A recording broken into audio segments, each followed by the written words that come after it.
5 minutes now to 0 hour. 5 minutes before hundreds of thousands of pounds worth of angry machinery is unleashed upon an unsuspecting sea. 5 minutes before the start of the biggest and toughest powerboat race in the world. The powerboat race, the Embassy Daily Express International Offshore Race from Cowes to Torquay and back. Nearly 50 boats beating on a 255-mile course in search of some £10,000 of the prize money, some 30-odd trophies, but most of all, in search of glory. It's really a very dramatic moment, but it gives no hint of the sheer backbreak, heartbreak and damn hard work that goes into preparing these boats for this great race. Because just 24 hours ago, a very different kind of battle was taking place. A battle to get these monster machines ready in time. A powerboat is like a beautiful woman. It needs constant attention and it costs money. Powerboats can use up engines at the rate of 1 every 12 hours, and every engine costs several £1,000s. Hot Omelette, one of the favourites, lost 2 engines in a race a few days before this one. Chief Mechanic Ralph Seavey has just one responsibility: to make sure this boat is ready in time. Well, we more or less took in a little bit of water and the boat was submerged. In other words, we sank. We hit something going through Loo Channel. So it's now a matter of hours before the scrutineering for this Daily Express race, and you've got to fit 2 new engines on this boat. What kind of a problem is that going to be for you? Well, it's a lot of hard work. It's a complete team effort by everyone involved. These engines come from where? These engines, we took them out after the boat was submerged, shipped them straight away down to Westlakes in Rye, and they were torn down and rebuilt, and they're back. They arrived last night, and we have 1 engine in the boat already. So we're more or less downhill now. We'll burn some midnight oil tonight. Powerboating is so expensive, the people in the sport don't really like talking about it. But if you've got a few bob to spare and you want a boat, the man to see is top designer Don Shedd. What would it cost me to buy a boat like this? You can buy a second-hand boat, a sort of rather like you know what is now, which is 3 years old, for something in the order of £15,000. One driver who'll be missing this year, the man who began the race in 1961, Sir Max Aitken. What about this question of money? Is the whole thing getting out of hand, do you think? You know, it's out of hand everywhere where you get this sort of sport, like just motor racing, sailing, and now motorboating, powerboat racing. I think it's good. I don't think money really matters very much. If you've got enough money, we'll spend it. But if you can get big firms to sponsor you, well, good luck to you, that's all. Yeah. But the amount spent, you know, in the Admiral's Cup this year, that's far exceeding anything here. Yeah. Far exceeding. It is costing you around £35,000 to £40,000. How much do you hope to win back in prize money each year? Not much. Not much. Maybe cups, trophies, and little money. And what about in this race? Do you have any mechanical problems, or is everything okay? At the moment, everything is okay. They just arrived the 2 new engines, and my mechanics there is found on the boat. And I hope the boat will be ready maybe tonight. But to be a real personality in powerboating, you've got to have more than just money. You've got to have style. Tommy Sopwith has plenty of both. He's also a good powerboat driver. He's won this Cowes Torquay race on 3 different occasions. Sopwith is a trendsetter, and now he's into something new. Boats powered by gas turbine engines. There are 3 of them in this race, and he's driving one of them. Champagne is the tipple at the launching on the Hamble of another gas turbine boat. 2 men who, with a little bit of help from their friends, have put in some 5,000 hours and all of their spare cash into building a powerboat. Today, Passing Cloud is launched, and for John Frost and Gordon Proctor, a dream has come true. Spent a lot of time there, haven't you both, on the construction of this boat, etc. What kind of time would you estimate? Well, I think without boasting, and I'd hate to boast, that we've probably had between 3 and 4 hours sleep for the last 5 weeks. Yeah. And before that, from January, we've worked most nights till 1 o'clock. What about money? What's the boat cost you? Well, I think we'd be too frightened to add that all up, really. I name this ship Passing Cloud, and may God bless her and all who raced in her. But the day turned sour for Frost and Proctor. Passing clouds sprang a leak, and then there were mechanical problems, and the boat never actually took part in the Cowes Torquay race. Nonetheless, there seems little doubt this will be a boat to watch out for in the future. Meanwhile, Sir Max Aitken, and a few thoughts on the outcome of the race. Who's going to win then? I think Don Shared. I think Don Shared and Harry Hyams and Ronnie Hoare, I think they've got the best chance. Unimog's had a very good season for us. We've, at the beginning of the year in Marbella, we had some bad luck, and during the previous year, we had an atrocious time. But this year, we've got brand new engines, and the whole boat seems to be hanging together very well. But this race is not just about speed and power. There are classes for cruisers, and even a concours d'elegance. And here one must admire Pipiri 2, a twin diesel-engine 32-foot cruiser designed by Frank Verrill from Bursledon. We built into this vessel a generator which provides electricity at 240 volts. Therefore, you can use the hairdryer when you get your hair wet. You have the ordinary domestic electric kettle, the pop-up electric toaster, the electric oven and grills, and immersion heater, hot water supplying 2 showers, electric loo, and all these have a great advantage to making one comfortable at home, especially in the central heating. If you want to cruise in the winter, you have electric heating, which again in the summer can be applied as cold air blown at the feet. And up to now we find that everyone thinks that this is home comforts at sea. The big question is, of course, what are you doing in the powerboat race? What are you out to win? Well, again, in the powerboat race, now that we've produced all this to attract the ladies to sea, we've really got to attract the men. So what we have done, we've introduced a high-power, good sea-going boat. Not surprisingly, Frank Verrill's Pipiri 2 won the coveted concours d'elegance.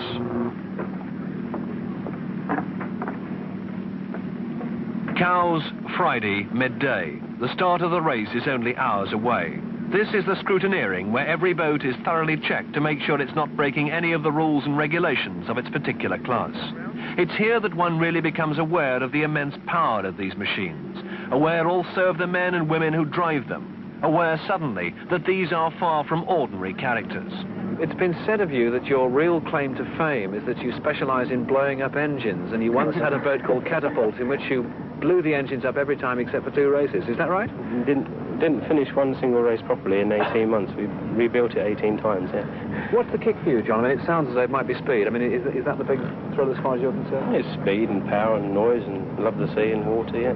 Sort of in this general scene, same friends at weekends. I like it, yeah. Richard, why? What's the kick for you?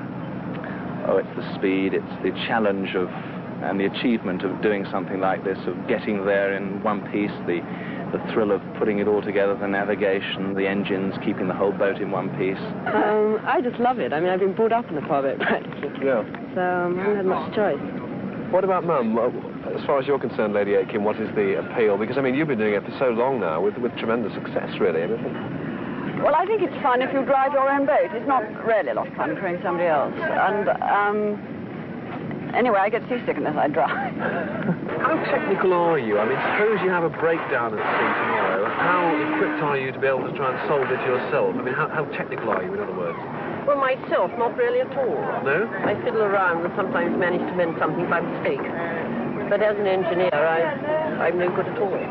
The combination of speed and power and money is an irresistible one for the ladies.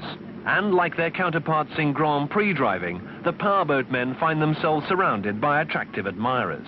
But at this time, most of the drivers can think only of tomorrow's race. For some, it will mean joy, for most, defeat. And for the men in this boat, the Italian ERAF, it will mean anger and disillusion. But all that is still to come. Still to come also is the 255-mile journey from Cowes via Southsea, back towards Cowes, then on downwards towards Hurst Point, Anvil Point, Portland Bill, Torquay, and then back again to Cowes for the finish.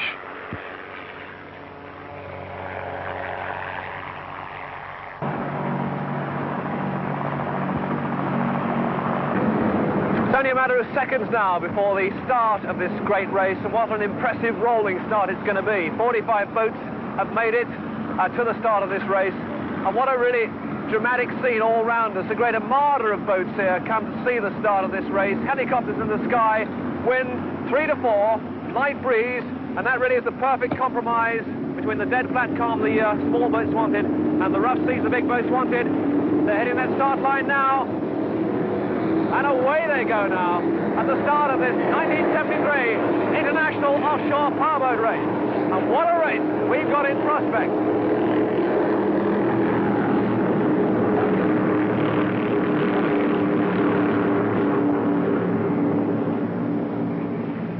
As they head towards Southsea, 333, the Italian Nicopao 10 is going well. So is John Paul Davy in Blitz.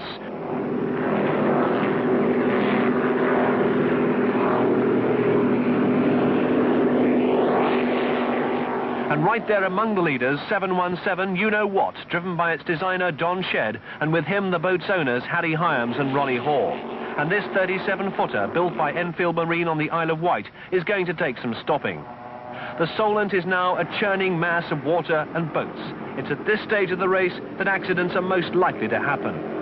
But it's not only in the sea that things are busy. The sky is full of helicopters and planes. Balestrieri in Black Tornado is out already with a broken crankshaft. And then the leader, another Italian boat, Iraf, is heading for trouble.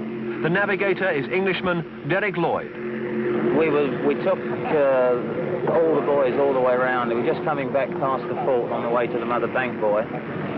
We were going to turn round there, but there was the ferry coming out, and we went round behind the ferry, and then there was this horrible grinding noise, and we stopped immediately. What's the problem? Well, it looks like we've got a crankshaft go on the port engine here. The same thing, of course, has happened to Vincenzo Balestrieri's boat. Pure coincidence, do you think? Or? Well, let's hope so. I don't like to have any. It's le même problème. Oui. It is. I don't want to think there's any nasties going along, but we're getting towards the end of the season. The World Championship between Balestrieri and Bonomi. There are only 2 or 3 points in it, and tempers are very, very uptight. And being Italian, of course, you know. Are you saying that it's possible that boats do get interfered with then at this stage of the season? I don't want to think that this does happen, but nobody watches their boat 24 hours a day. Engine trouble is one of the hazards of powerboat racing, but there are others, as Don Shedd explains. Some of the biggest hazards which we're getting will in fact be trying to avoid the spectator boats in particular, which are always straying all over the course, lobster pots which are half submerged and very, very poorly marked, and obviously the odd piece of driftwood which there's no way which you can see. On top of that, there's a colossal amount of polythene bags, bits of rope. All these are the things which we really have no control over.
a cruising boat, we're not very fast.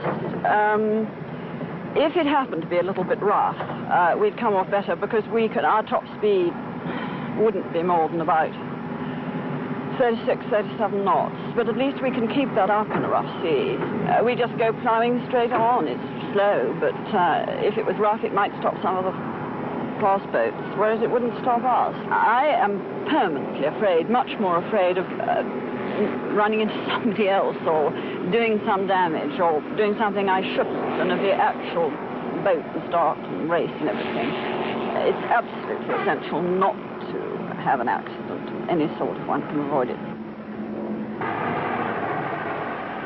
The first boat past Hurst Castle heading towards Bournemouth Bay is 717, you know what. But right there with 717 is 333, Giorgio Mondadori's Nicopower 10. Mondadori, lying third in the World Championship drivers' table, needs victory to take an outright lead in the championship. Ironically, the man just ahead of Mondadori in the championship is the man right behind him in the race, Carlo Bonomi in number 9, Dry Martini. Bonomi, brilliant 32-year-old driver from Milan, won this race last year. But Dry Martini, a 36-footer designed by Don Arenau, isn't destined for the same success this year. Trouble with the power steering means that Bonomi isn't able even to finish the race. At this stage, though, as they pass the Old Harry Rocks, Bonomi is averaging 73 miles an hour, Mondadori 75 miles an hour, and the man in front, Don Shed, 77 miles an hour. You know what at this stage is running absolutely perfectly. There's no hint of the rigours she was to face later in Lyme Bay. At this stage, with Bonomi slipping, only Mondadori's Nicopower is any real danger. And suddenly there's number 44, John Paul Davy in Blitz. Davy, the man who specialises in blowing boats up, has never driven better. Keith Horsman's Shaft, and at this stage, the ladies going well. Lady Aitken and daughter Laura in Ford Express, and Lady Arran in the waterjet-propelled Flying Scot. For them, no problems. Not yet, anyway.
I'm a very open person about a race. My tactics are to win. You make sure that your boat is ready, you make sure that you've got all the right equipment on board, you make sure that you've got your courses well set, you make sure that you know where you're going and at what time, and just generally be very thorough about everything that you do. If a race of this size, it doesn't involve tactics. The Class 1 boys doing 80 miles an hour might work out whether it's better to go a half a mile further inshore or half a mile further out of the shore. We reckon that if you take the straightest line and if you've got a big heavy boat and you keep thumping along with the throttles wide open, it's probably the quickest way anyway. Approaching Torquay now, and Tommy Sopwith's Miss Embassy, the only gas turbine boat to make the start, is going pretty well. Sopwith had only to finish to collect the special prize for gas turbines. And a very bizarre contrast, the modern in the form of the powerboat the ancient in the shape of the Golden Hind.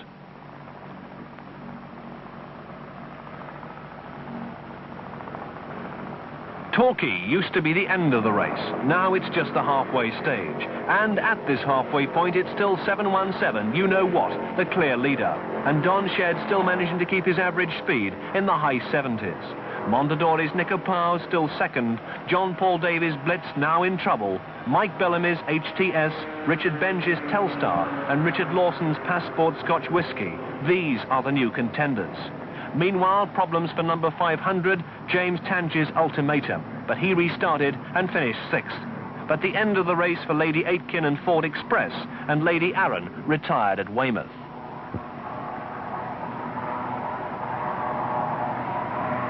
Meanwhile, real drama at Portland Bill on the way back. Don Shed's You Know What, the outright leader for so long, has disappeared. No one knows where he is. Carlo Bonomi has pulled himself back into the reckoning in Dry Martini, though that wasn't to last for long. And it now seems as if Giorgio Mondadori in Nico Powell is going to win the race. Nico Powell's had no mechanical problems at all, and he's steaming along nicely at an average 74 miles an hour. With You Know What apparently gone, surely it's now the Italian's race. But then at Anvil Point, You Know What suddenly reappears, and in the lead. There's been trouble in Lime Bay, but now all is okay. Mondadori's Nico Powell is now back in second place. Bonomi is now completely out of it. And Don Shed, the quiet man who's designed winning boats for so many other drivers, is now odds-on for victory himself. The basic thought which one has when you're going through the water is obviously to keep the boat ahead of your competitors or alongside your competitors. In that the great thing is to try and finish the race, preferably to win it, at the slowest possible speed. So, victory for You Know What and Don Shed. Italy's Giorgio Mondadori in Nico Powell is second, Mike Bellamy third in HTS, Richard Benge fourth in Telstar, and Richard Lawson fifth in the damaged Passport Scotch Whisky. There were 45 starters, only 21 finished. It was a good race. Oh, we're terribly happy to have won. We had a breakdown in the middle of Lime Bay on the way back, which delayed us about 20 minutes. You broke down, did you? We nearly gave up all hope then. What was the trouble in Lime Bay? We had water inside one of the distributors. Luckily, I was able to get the cab off, borrowed all the handkerchiefs and everything, wiped it all out, put it on, and away we went again. To pick up at Pakistan. But a very nasty moment, obviously. Very nasty moment indeed. Particularly when we saw the others go by. Portland Bill, we knew we were third, and we wondered if we'd ever get here.